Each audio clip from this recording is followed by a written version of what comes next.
नमस्कार. 8:30च्या बातमीपत्रात मी योगेश कोलते आपलं स्वागत करतो. सुरुवातीला एक नजर ठळक बातम्यांवर. गिरगाव चौपाटीवरील आगीच्या घटनेविषयी पंतप्रधानांनी केली मुख्यमंत्र्यांशी चर्चा. मुख्यमंत्र्यांनी दिले चौकशीचे आदेश. बँकिंग क्षेत्रामध्ये केंद्र सरकार लवकरच अधिक सुधारणा आणणार, वित्तमंत्री अरुण जेटली यांनी दिली माहिती. न्यायमूर्ती धीरेंद्र हिरालाल वाघेला यांची मुंबई उच्च न्यायालयाच्या मुख्य न्यायाधीशपदी निवड. आज शपथविधी. पीक नुकसानीचा आढावा घेण्यासाठी केंद्र सरकार ड्रोनचा वापर करणार, कृषी राधामोहन सिंग यांनी केली घोषणा. आणि श्रीलंकेविरुद्धच्या तिसऱ्या आणि अंतिम T20 क्रिकेट सामन्यात भारताचा दिमाखदार विजय, मालिकाही जिंकली. मुंबईत मेक इन इंडिया सप्ताहाअंतर्गत गिरगाव चौपाटीवरती महाराष्ट्र रजनी कार्यक्रमात काल लागलेल्या आगीसंदर्भात पंतप्रधान नरेंद्र मोदी यांनी मुख्यमंत्री देवेंद्र फडणवीस यांच्याशी दूरध्वनीवरून चर्चा केली. अग्निशमन दलाच्या 14 बंबांनी ही आग एका तासाच्या आत आटोक्यात आणली. आगीमध्ये कोणतीही जीवितहानी झाली नाही. मेक इन इंडिया या महत्वाकांक्षी उपक्रमासाठी देशविदेशातल्या पाहुण्यांचं स्वागत करण्यासाठी महाराष्ट्र रजनीचा हा कार्यक्रम काल आयोजित करण्यात आला होता.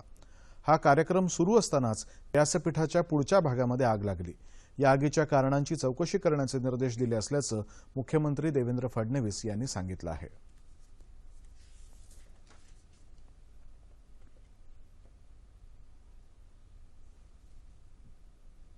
तातडीनं या ठिकाणी आम्ही इव्हॅक्युएशनची प्रोसेस सुरू केली. सुदैवाने कोणालाही या ठिकाणी कुठलीही दुखापत झालेली नाही. सगळे कलावंत आणि नागरिक हे अतिशय सुरक्षितपणे बाहेर काढण्यात आलेले आहेत. या घटनेच्या करता काय कारण आहेत, त्यात कुठे लॅप्सेस आहेत का, सगळे SOPs फॉलो झाले आहेत की नाही, या सगळ्या गोष्टींची इन्क्वायरी ही करायचा आम्ही निर्णय घेतलेला आहे. त्याची चौकशी ही सक्षम प्राधिकाऱ्यांकडून करण्यात येईल. मला असं वाटतं की मेक इन इंडियाच्या कार्यक्रमावर याचा कुठलाही परिणाम होणार नाही. तो कार्यक्रम योग्य प्रकारे या ठिकाणी सुरूच राहील. केंद्र सरकार लवकरच बँकिंग क्षेत्रामध्ये आणखी सुधारणा आणणार असल्याचं केंद्रीय वित्तमंत्री अरुण जेटली यांनी सांगितलं. ते काल मुंबईमध्ये मेक इन इंडिया सप्ताहातल्या एका कार्यक्रमात बोलत होते. सार्वजनिक क्षेत्रातल्या 27 बँकांमधली सरकारी भागभांडवल पूर्णपणे काढून टाकण्याची वेळ आलेली नाही असंही त्यांनी स्पष्ट केलं. मात्र या बँकांच्या कामकाजामध्ये व्यावसायिकता आणण्यासाठी भागभांडवल 51% कमी करायचा निर्णय सरकारनं घेतला असल्याचंही जेटली यांनी सांगितलं. सरकारी क्षेत्रातल्या बँका तळागाळापर्यंत पोहोचत असल्यानं या बँका आवश्यक असल्याचंही त्यांनी स्पष्ट केलं. वस्त्रोद्योग व्यवसायामध्ये गुंतवणुकीची मोठी संधी असून उद्योजकांना सर्व सोयीसुविधा उपलब्ध करून देण्यासाठी राज्य सरकार कटिबद्ध आहे अशी ग्वाही मुख्यमंत्री देवेंद्र फडणवीस यांनी दिली आहे. मेक इन इंडिया सप्ताहानिमित्त मुंबईतल्या वांद्रे कुर्ला संकुलातल्या MMRDA मैदानावरील मेक इन इंडिया सेंटरमध्ये आयोजित महाराष्ट्रातील वस्त्रोद्योग आर्थिक वृद्धीसाठी सुवर्णसंधी या विषयावरच्या चर्चासत्रात ते काल बोलत होते.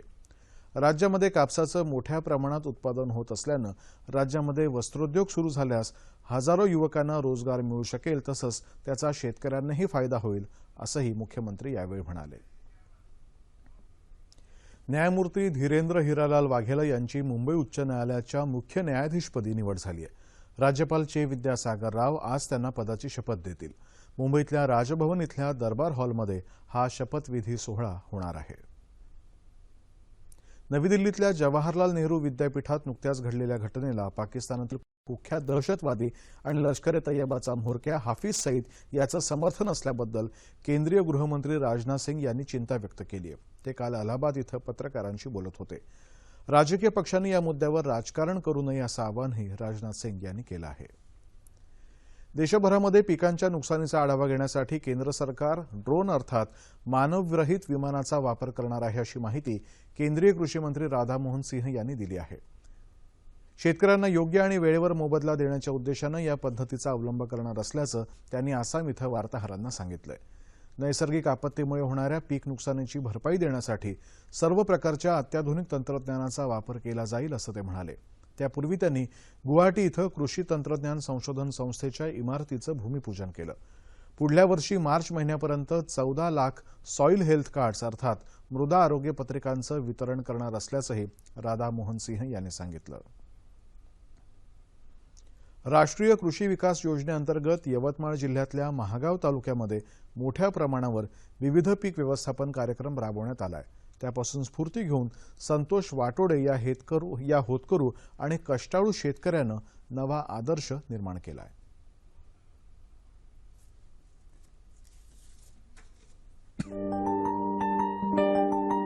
संतोष वाटोडे या शेतकऱ्याने आपल्या खडकाळ जमिनीत कापूस, सोयाबीन अशी पिकं घेऊनही त्याला अपेक्षित उत्पन्न मिळालं नाही।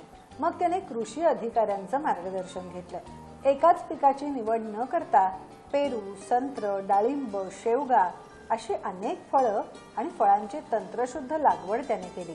पाण्याचं नियोजन केलं। भारनियमनाचा सामना करण्यासाठी ऑइल इंजिन आणलं। शेताजवळून वाहणाऱ्या पाटाच्या पाण्याचा उपयोग ठिबक सिंचन पद्धतीने करून पिकांना पाणी दिलं। जास्तीत जास्त सेंद्रिय खतांचा वापर त्याने केला। फळांसोबतच कापसाचं आंतरपीक सुद्धा त्याने घेतलं। प्रत्येक शेतकऱ्याने जर स्वतःच्या शेतातला माल जर स्वतः विकला तर आपल्याला आर्थिक परिस्थिती सुधारण्यास खूप मदत होईल। बहरलेल्या फळबागेकडे लक्ष देण्यासाठी संतोषने शेतातच कुडाचं झोपडं बांधलं आणि आपल्या कुटुंबियांसमवेत तो इथेच राहू लागला। शेवग्याच्या पिकाचंही त्याने योग्य व्यवस्थापन केलं। आलेला शेतमाल ठोक बाजारात विक्रीला नेल्यानंतर दलाल मंडळींना जास्त फायदा मिळत असल्याचं त्याच्या लक्षात आलं। मग त्याने शेतासमोरच नागपूर तुळजापूर महामार्गावर दुकान सुरू केलं। शून्य रकमेत सुरू झालेल्या या दुकानामुळे दुहेरी फायदा झाला। ग्राहकांना ताजी फळं मिळू लागली आणि दलालाशिवाय माल विकल्यामुळे त्याचा नफा 3 पट वाढला। महागाव तालुक्याचे कृषी अधिकारी राजकुमार रणवीर यांचं मार्गदर्शन आणि अथक प्रामाणिक परिश्रम यामुळे संतोष वाटोडे या शेतकऱ्याने इतरांसाठी एक आदर्श निर्माण केला आहे। 43व्या धन्वंतरी पुरस्काराचं काल मुंबईमध्ये वितरण करण्यात आलं। विख्यात हृदयरोग सर्जन डॉक्टर सुधांशु भट्टाचार्य यांना राज्यपाल चे विद्यासागर राव यांच्या हस्ते हा पुरस्कार प्रदान करण्यात आला। सर्वांना परवडणारी सर्वंकष आरोग्य सेवा उपलब्ध करून देण्यावर तसंच आरोग्य सेवा क्षेत्रातल्या त्रुटी दूर करण्यावर भर देणं आवश्यक असल्याचं राज्यपालांनी यावेळी सांगितलं। माजी केंद्रीय गृहमंत्री सुशील कुमार शिंदे कार्यक्रमाच्या अध्यक्षस्थानी होते। बिहारचे माजी राज्यपाल DY पाटील, BK तपारिया तसंच doctor BK Goyal, doctor Jeevraj Shah आदी यावेळी उपस्थित होते। आयुर्विज्ञान क्षेत्रामध्ये उल्लेखनीय कार्य करणाऱ्या डॉक्टरांचा दरवर्षी धन्वंतरी पुरस्कारानं गौरव करण्यात येतो। विकलांगांच्या कल्याणाकरता सरकार राबवत असलेल्या योजना सर्वसामान्य जनतेच्या सहभागाशिवाय त्यांच्यापर्यंत पोहोचू शकणार नाहीत असं मत केंद्रीय सामाजिक न्यायमंत्री थावरचंद गेहलोत यांनी व्यक्त केलंय। सामाजिक न्याय आणि अधिकारिता मंत्रालय तसंच अमरावती जिल्हा अपंग पुनर्वसन केंद्राच्या वतीनं गरजू विकलांग व्यक्तींना उपयुक्त साहित्य वितरण आणि विकलांगांसाठी स्पर्धा परीक्षा केंद्राचं उद्घाटन गेहलोत यांच्या हस्ते काल झालं तेव्हा ते बोलत होते। विकलांग व्यक्तींना देण्यात येणाऱ्या प्रमाणपत्रासाठी खूप अडचणी येत असल्यामुळे त्यावर उपाय म्हणून केंद्र सरकार सर्व विशेष व्यक्तींना ओळखपत्र देणार आहे असंही त्यांनी सांगितलं। गडचिरोलीमध्ये काल 9 जहाल नक्षलवाद्यांनी पोलिसांसमोर शस्त्र खाली ठेवत आत्मसमर्पण केलं। यामध्ये 2 सेक्शन कमांडरसह 3 महिलांचाही समावेश आहे। महाराष्ट्र छत्तीसगड सीमेवरती काल पोलीस आणि नक्षलवाद्यांमध्ये झालेल्या जोरदार चकमकीमध्ये 3 नक्षलवादी ठार झाल्यानंतर पोलिसांनी संपूर्ण गडचिरोली जिल्ह्यामध्ये नक्षलवाद्यांच्या विरोधात जोरदार शोध मोहीम सुरू केली। विविध मार्गाने नक्षलवाद्यांवर दबाव वाढल्याच्या पार्श्वभूमीवरती काल या नक्षलवाद्यांनी आत्मसमर्पण केलं।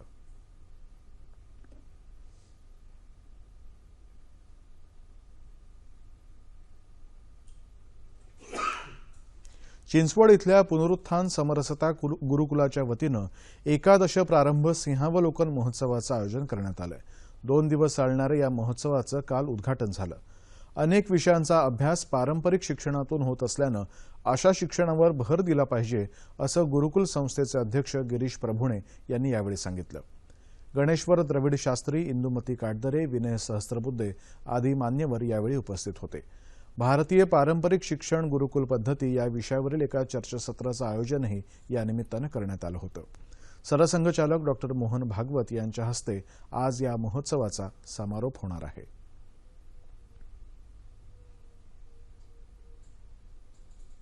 वाशिम इथं आयोजित 33व्या अस्मितादर्श साहित्य संमेलनाचा काल समारोप झाला।